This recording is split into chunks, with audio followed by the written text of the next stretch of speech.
Many of us have likely heard of Shariah, and this is probably some of what comes to mind.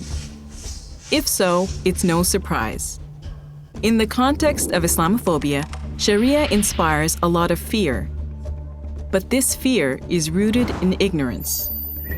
In fact, many US lawmakers working to ban Shariah can't even say what it is.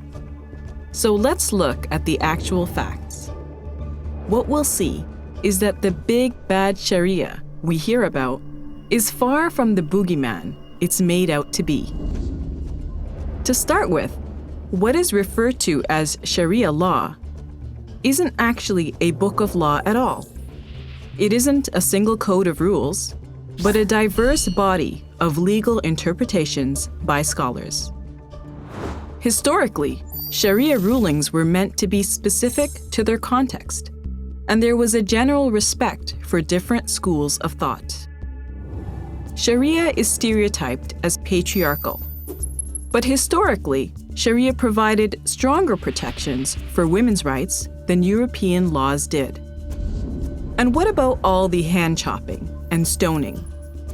Historically, criminal punishment was just one tiny part of Sharia and was mostly used to deter crime.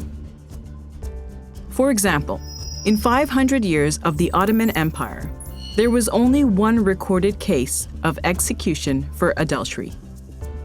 In 17th and 18th century United States, on the other hand, over 50 people were sentenced to death for sexual crimes.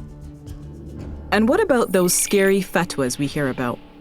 In reality, fatwas aren't death sentences, but non-binding legal opinions by Islamic jurists. They can be about anything, big or small, public or private.